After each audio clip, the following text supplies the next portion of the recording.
This is Dr. Devaji Rao from Chennai, India, and I am going to talk to you about the neck swellings. Sir William Osler saying, "A doctor is a student till his death. When he fails to be a student, he dies." To understand the swellings of the neck, it is necessary to understand the cross-sectional anatomy of the neck. If you look at the cross-sectional anatomy and divide the neck by a horizontal line, you will realize that the posterior half of the neck consists of muscles only, whereas the anterior half consists of other structures in the neck. To remember the structures in the anterior half of the neck, I follow an acronym. Tanuja and Venkat never exercised endlessly. Tanuja, the first letter T, indicates the tubular structures, the esophagus and the trachea, and the letter A indicates the arteries, the external and the internal carotid arteries. Venkat, the letter V, indicates the veins, external and the internal jugular veins. Never, the letter N, indicates the nerves, the sympathetic trunk and the vagus nerve. Exercised, the letter E, indicates the exocrine glands, the parotid and the submandibular salivary gland. And lastly, endlessly, the letter E indicates the endocrine glands, thyroid and the parathyroid glands. You must have a very thorough knowledge of the anatomy of the neck. Otherwise, making a diagnosis of the neck swellings becomes very difficult. The eyes see only what the mind knows, a popular saying. The neck swellings are classified depending on their location related to the deep fascia. There are certain swellings which are superficial to the deep fascia, like the sebaceous cyst, lipomas, neurofibromas, and some lymph nodes and cellulitis. Whereas certain swellings like lipomas, neurofibromas, lymph nodes, and Ludwig's angina occur deep to the deep fascia. The neck swellings are identified and classified depending on their location. There are certain swellings which are in the midline and they are called the midline swellings, and the ones which are in the lateral aspect of the neck are called the lateral swellings. To understand the midline swellings of the neck, I divide the neck into three one-thirds: the upper one-third, the middle one-third, and the lower one-third.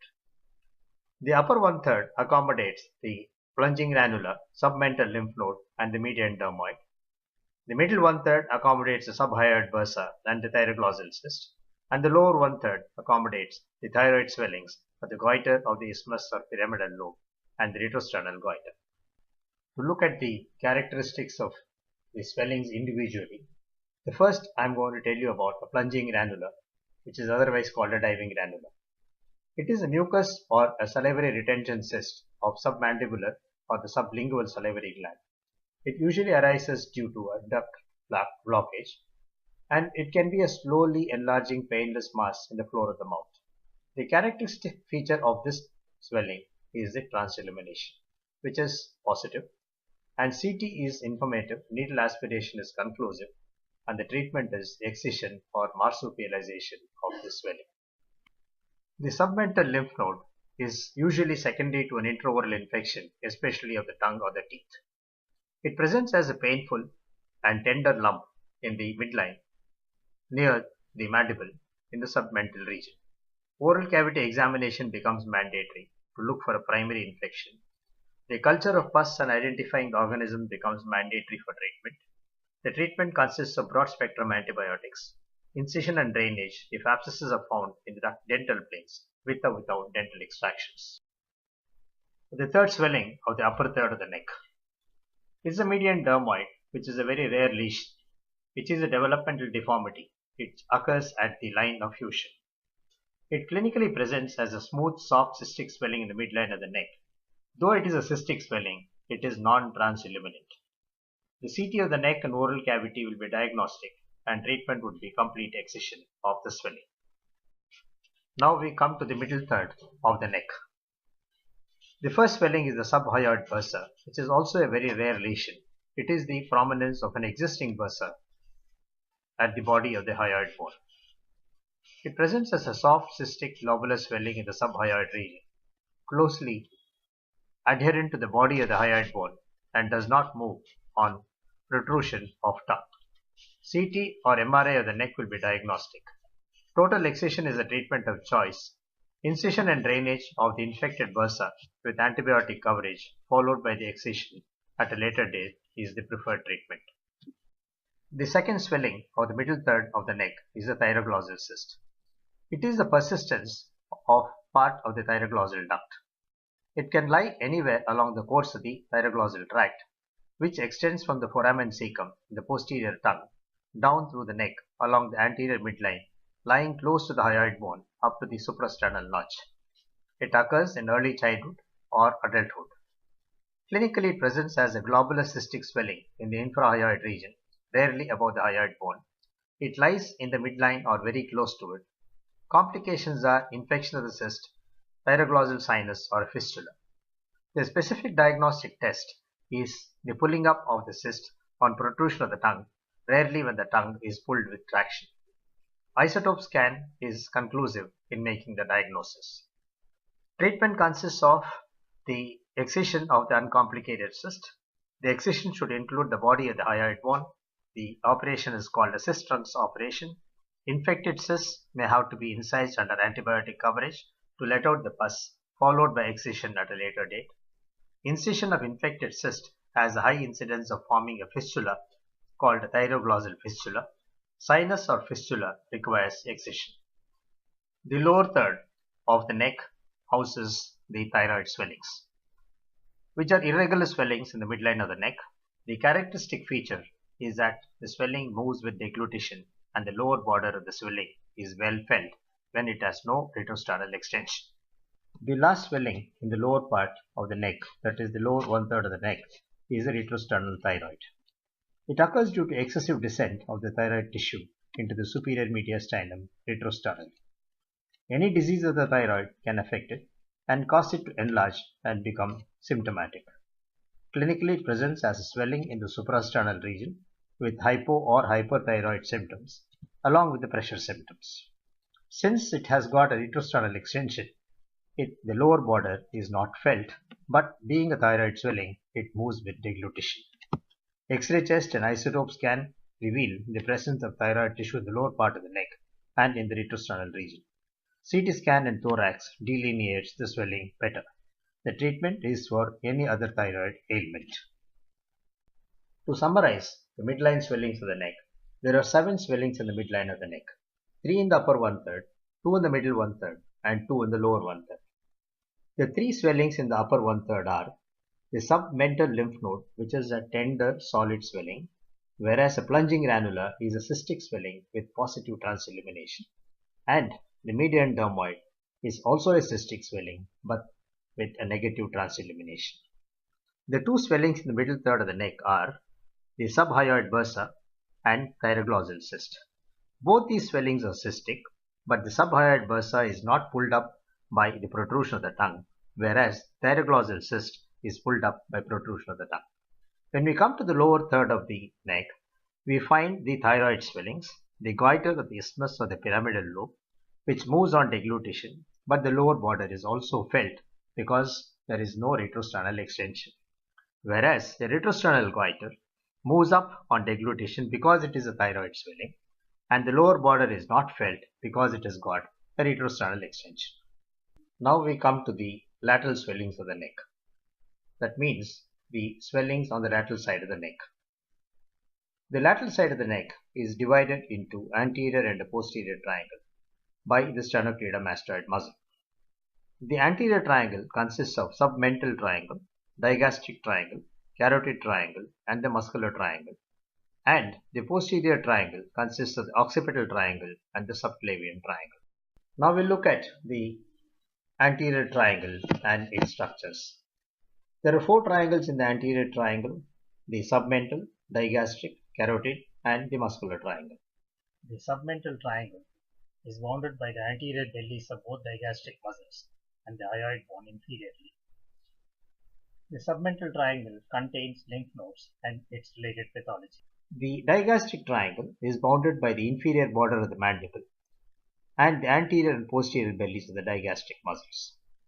The structures present in the digastric triangle are submandibular salivary glands, facial artery, and lymph nodes, and these diseases correspond to the structures present here.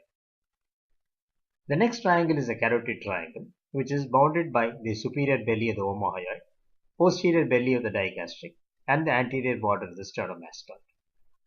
The structures present here are the common carotid artery dividing into the external and internal carotid arteries, the internal jugular vein, vagus nerve, and lymph nodes.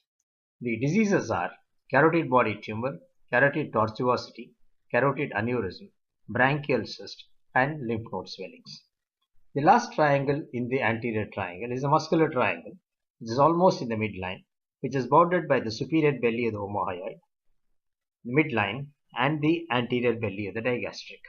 The structures which are present in the muscular triangle are larynx, thyroid gland, lymph nodes, and the innominate vein. The diseases which are present in the muscular triangle are laryngocele, goiter, lymph node swellings, and innominate tortuosity and aneurysm.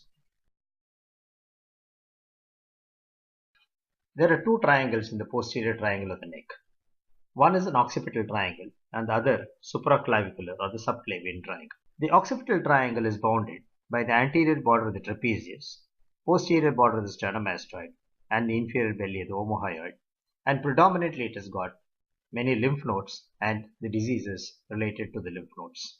The supraclavicular triangle is bounded by the inferior belly of the omohyoid, upper border of the middle third of the clavicle, and the posterior border of the sternomastoid. This triangle houses many lymph nodes, accessory nerve, subclavian vessels, and the pharynx. The diseases which are present in this triangle are the lymph node swellings, subclavian aneurysm, and the pharyngeal pouch.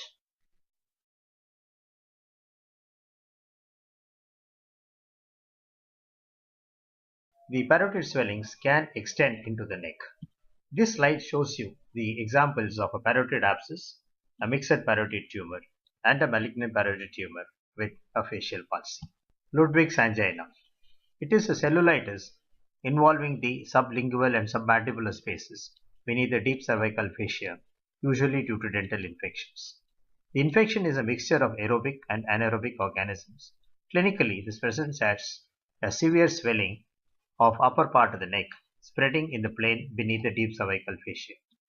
It may cause respiratory embarrassment. Oral cavity examination is mandatory to look for the primary infection. The complication is edema of the glottis. The relevant investigations are the culture of the pus and identifying the organisms for treatment. Now we go into the lateral swellings of the neck individually. The first is the submandibular swelling. That means a swelling in the submandibular triangle, which can be due to a submandibular salivary gland or due to a lymph node. The common cause of the submandibular salivary gland swelling is chronic sialadenitis, and a lymph node can also be present in the submandibular triangle. The differentiation between the submandibular salivary gland and the lymph node is done by a bidigital examination. When you do the bidigital examination, if the swelling is felt by both the examining fingers, then it is a submandibular salivary gland. And when it is not felt intraorally, but only on the neck side, it is a submandibular lymph node. Now we come to the branchial cyst, a cystic swelling in the carotid triangle. It's a congenital anomaly. It arises from congenital remnants of the second pharyngeal pouch or the branchial cleft. Initially, an empty sac of embryological tissue, and over years, epithelial debris accumulates and infection may occur, thus becoming more prominent. It presents commonly in the third decade, more in men. Clinically, it presents as a soft, ovoid, painless, fluctuant swelling in the lateral side of the neck, lying between the carotid sheath and the sternomastoid muscle, bulging into the carotid triangle from beneath the anterior border of the sternomastoid muscle at the junction of its upper one-third and lower two-thirds. The infected cyst may be hard and tender. Aspiration of the cyst will show a yellow-colored fluid which on microscopy will show large amount of cholesterol crystals. Hence, it does not transilluminate. The CT and the MRI will be diagnostic. Treatment is excision. Carotid body tumor. It's a solid tumor of the carotid triangle. These are chemodectomas and arise from the chemoreceptor cell of the carotid body. They form a part of a group of tumors arising from glomus tissue paraganglionomas, which include tumors of vagus body, the glomus jugulare, and pheochromocytomas. There is autosomal dominant genetic tendency, especially in bilateral tumors. They are seen more in areas of hypoxemia, that is high altitude habitats, which is known to cause carotid body hypoplasia. They are more common in the elderly women, common in the fourth decade. Clinically, it presents as a slow-growing, painless lump in the neck. On examination, a hard, regular mass at the bifurcation of the carotid artery at the level of the hyoid bone, presenting with transmitted pulsation. CT and MRI will be diagnostic. Treatment is excision of the tumor, especially if they are locally invasive and cause carotid insufficiency. During excision, carotid vessels may need grafting if the procedure involves removal of part of the vessel. Laryngocele is another lateral swelling, which is an uncommon condition, which is an example of a pulsion diverticulum occurring more in players of wind instruments. Clinically, it presents as a soft, variable unilateral or bilateral swelling, projects through the thyrohyoid membrane, usually as a lateral swelling arising above the thyroid cartilage in the carotid triangle.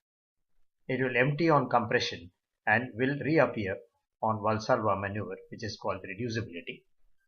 CT or MRI of the neck will be diagnostic. Complete excision is the treatment of choice. Another lateral swelling of the neck is a cystic hygroma. It presents as a big cystic swelling, more common in children and common on the neck and axilla where more of lymphoid tissue is present. Cervical lesions may extend into the mediastinum or the oral cavity. The characteristic feature is it is brilliantly transilluminant. A cervical rib presents in the lateral part of the neck. This is the prominent transverse process of the last cervical vertebra.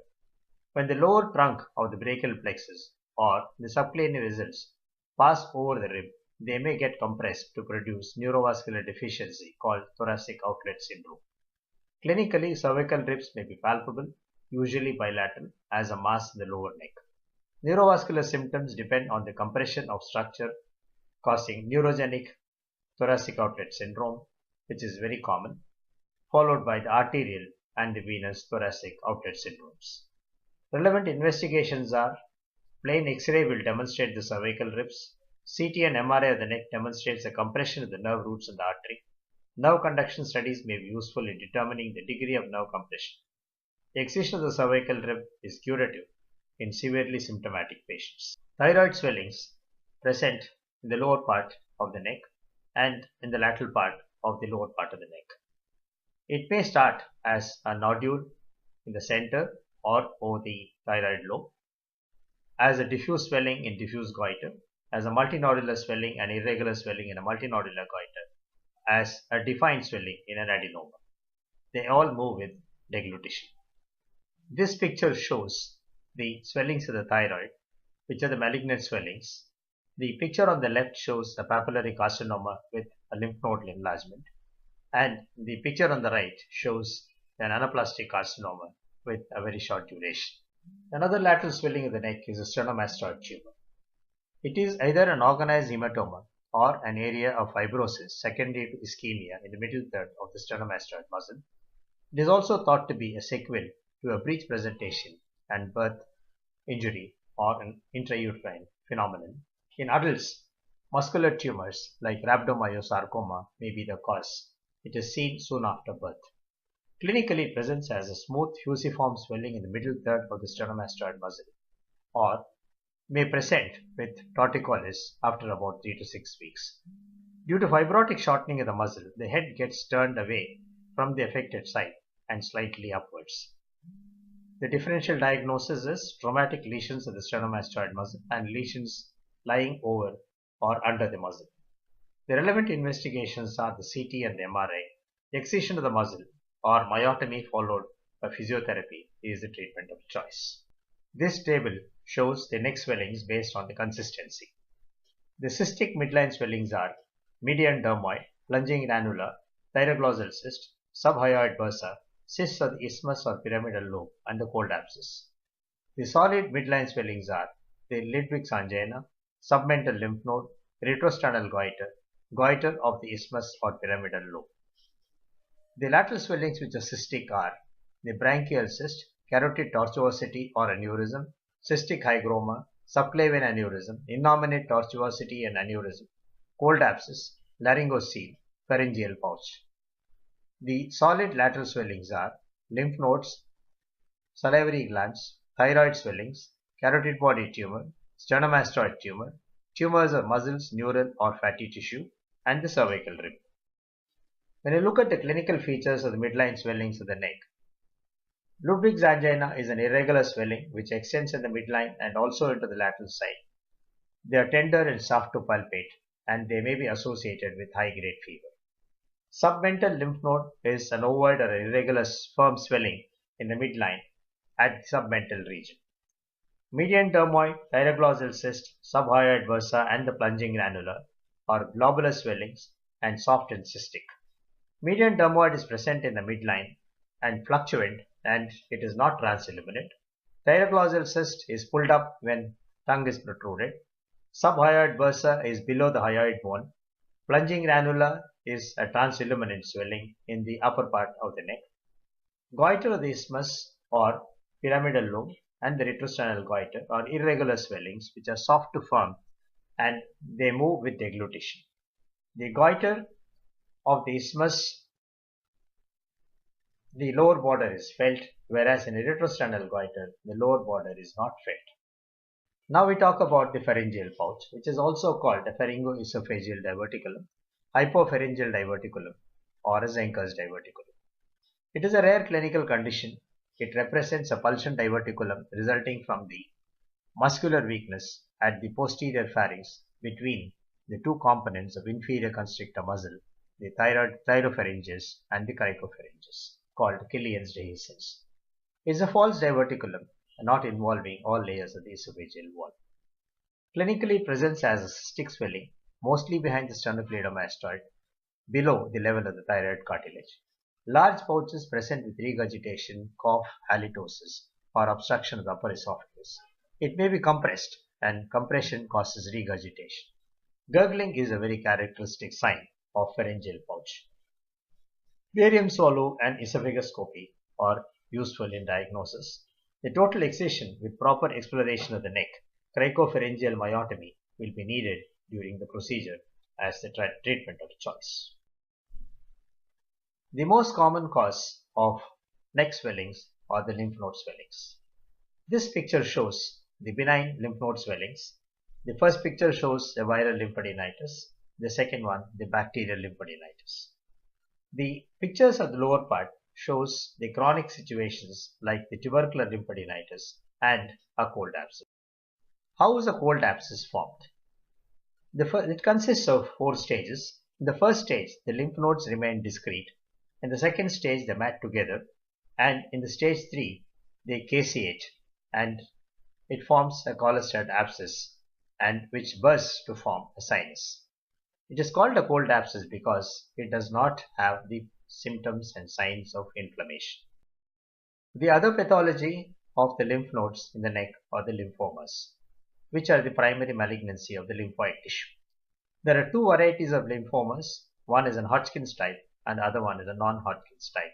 And the differentiation is the presence of Reed-Sternberg cell in a Hodgkin's lymphoma, which is absent in a non-Hodgkin's lymphoma. Metastases to cervical lymph nodes are very common, and this picture shows the variety of metastases from various primaries of the head and neck. The cervical lymph nodes are grouped as superficial and the deep. The superficial lymph nodes are the submental, submandibular, buccal, superficial parotid, retroauricular, and the occipital, which form the circular chain, whereas the deep cervical lymph nodes are the jugulodigastric, internal jugular, jugulo-omohyoid, scalene, supraclavicular, and the external jugular, which form the vertical chain. The vertical chain of lymph nodes are divided into jugulodigastric, jugulo-omohyoid, and the inferior jugular. The lymph nodes which are above the hyoid bone are called the jugulodigastric group of lymph nodes, and the lymph nodes which are present between the hyoid and the cricoid cartilage are called the jugulo-omohyoid, and the lymph node group which is present below the cricoid cartilage and above the clavicle is called the inferior jugular or the Virchow's nodes. The lymphatic drainage of the neck is very well organized, and primary malignancy of the head and neck travel in an organized fashion from the upper part of the neck to the lower part of the neck. There is a correlation between the histology and the cervical lymph nodes. When you have a squamous cell carcinoma, the oral cavity primary tumors metastasize to the submental and the submandibular lymph nodes. The laryngopharyngeal primary tumors go to the level 3 nodes. The nasopharyngeal and the posterior scalp tumors, along with the lung primaries, go to the 5B level. When it is an adenocarcinoma, you have an upper neck nodal involvement. It is usually from the salivary gland primary. When it is from the lower, the lung, breast and the GI primary metastasize to the lower part of the neck. There are certain facts regarding the neck metastasis. Presence of clinically palpable unilateral, firm, enlarged cervical lymph nodes in an elderly should be considered metastasis unless proved otherwise, and search for a primary should be started. Despite the advent of new diagnostic studies, a detailed patient history, physical examination, and the fine needle aspiration biopsy are cornerstones of the evaluation of enlarged cervical nodes. Regional lymph node metastasis from head and neck neoplasms occur in a predictable and sequential fashion to specific regional nodal groups. Metastasis to cervical lymph nodes at presentation constitute the single most important factor which determines the outcome of patients with head and neck cancer. We should not forget about the certain benign connective tissue tumors like lipomas and neural tumors in the neck. This table shows the clinical features of the lateral swellings of the neck. There are certain take-home messages regarding the neck swellings. Swellings or lumps in the neck are a common clinical problem. Most neck lumps can, with a little experience, be diagnosed clinically, as each has a classical clinical feature. Most neck lumps are benign in children and malignant in the elderly. Multiple lumps in the neck are lymph node swellings. An adult with a lump in the lateral neck is considered malignant until proven otherwise, as 80% of them are malignant. The jugulodigastric lymph node is commonly enlarged in both inflammatory and malignant conditions. Lymph nodes in the posterior triangle are most commonly involved in benign infective conditions. Firm, rubbery, non-tender lymph nodes are usually associated with lymphomas. Tumors from the head and neck usually metastasize to nodes in the submandibular region and the upper part of the anterior triangle. Metastatic involvement of upper posterior triangle nodes may occur with nasopharyngeal cancer and skin cancers arising on the posterior scalp, neck and shoulder region. Tumors of the chest and abdomen usually metastasize to the lower part of the posterior triangle. A solitary node, Virchow's node, low in the neck, deep to the sternomastoid muscle in the supraclavicular fossa at level 4 is likely to be a metastasis from a primary cancer below the clavicles, that is, the lungs and the gastrointestinal tract. Regional lymphatic metastasis from head and neck neoplasms occur in a predictable and sequential fashion to specific regional nodal groups. Hi, thanks for watching. This is the end of the presentation on neck swellings.